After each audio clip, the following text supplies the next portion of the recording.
اے اللہ عطا کرنے والے ہیں، اے اللہ پیدا کرنے والے ہیں، اے اللہ آپ کے خزانے لامحدود ہیں، اے اللہ ہم تو غریب ہیں، محتاج ہیں، اے اللہ فقیر ہیں، اے اللہ قصوروار بھی ہیں، اے اللہ مجرم بھی ہیں، اے اللہ آپ سے ضد کرنے آئے ہیں۔ اے اللہ یہ عورتوں کا بھی مجمع ہے، اے اللہ یہ مردوں کا بھی مجمع ہے، اے اللہ رمضان بھی قریب ہے، اے اللہ رمضان بھی قریب ہے، اے اللہ رمضان بھی قریب ہے، اے اللہ ہمیں 100% اسلام پر چلنے کی توفیق عطا فرما۔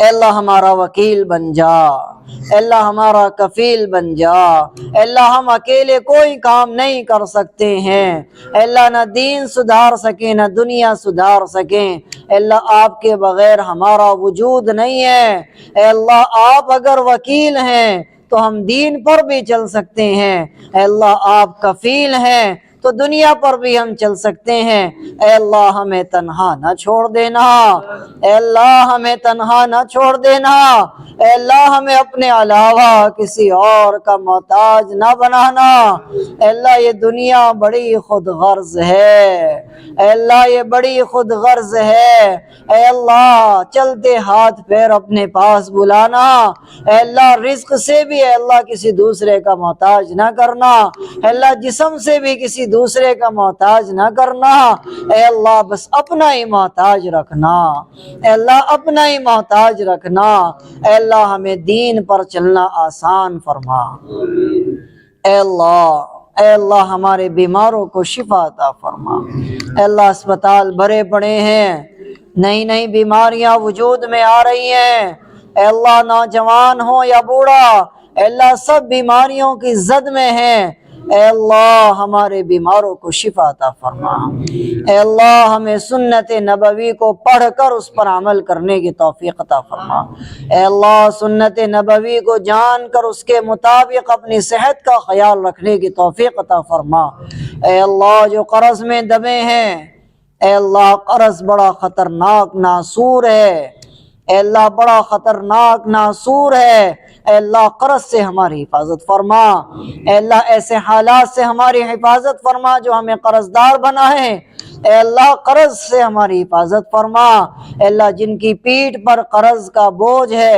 اے اللہ ان کا بہترین وکیل اور کفیل بن کر ان کا قرضہ اتارنے میں مدد فرما، اے اللہ جو بچیاں جوان ہیں اے اللہ ان کے لیے غیب سے نکاح کے لیے جوڑے مرحمت فرما، اے اللہ جو بچیاں جوان ہیں اور ان کے ماں باپ بڑی تلاش و بسیار میں ہیں، اے اللہ جستجو میں ہیں، اے اللہ انہیں نیک رشتے عطا فرما، اے اللہ نیک رشتے عطا فرما، اے اللہ جو بے اولاد ہیں انہیں اولاد کی نعمت عطا فرما، اے اللہ جو بے دین ہیں انہیں دین کی نعمت عطا فرما، اے اللہ بڑی تکلیف ہوتی ہے امت کو دیکھ کر، اے اللہ جو رمضان میں بھی ہوٹل چلا رہے ہیں، اے اللہ مسلمان پردہ ڈال کر ہوٹل چلا رہے ہیں، اے اللہ مسلمان کا یہ حال ہے، اے اللہ آپ تو رحمان الرحیم ہے، اے اللہ حنان و کریم ہے، اے اللہ اگر آپ بدلہ لینے پر آ جائیں، اے اللہ ایک بھی مجرم کو آپ زندہ نہ چھوڑیں، اے اللہ زمین میں دھسنے شروع ہو جائیں، اے اللہ ہم آپ سے بھیک مانگتے ہیں، اے اللہ ایسے ناعقلوں کو عقل عطا فرما، ناسمجھوں کو سمجھ عطا فرما، ایسے بے دینوں کو دین عطا فرما، اے اللہ جو رمضان میں ہوٹل چلا رہے ہیں، اے اللہ پردے ڈال ڈال کر بے روزے داروں کو کھلا رہے ہیں، اے اللہ انہیں شرم عطا فرما، اے اللہ انہیں شرم عطا فرما، انہیں ہدایت عطا فرما، اے اللہ جو واعظین ہیں، اے اللہ جو مبلغین ہیں، اے اللہ ان کی زبان میں اثر پیدا فرما، اے اللہ جو داعی ہیں، اے اللہ اس کو صحیح طریقے سے دعوت پہنچانے کی تڑپ عطا فرما، اے اللہ اسے اپنا کام صحیح طریقے سے کرنے کی موقع اور تڑپ عطا فرما، اے اللہ ہماری ان دعاؤں کو محمد رسول اللہ صلی اللہ علیہ وسلم کی برکت سے اپنی بارگاہ میں قبول و منظور فرما، سبحان ربک رب العزت عما یصفون وسلام علی المرسلین والحمد للہ رب العالمین برحمتک یا ارحم الراحمین۔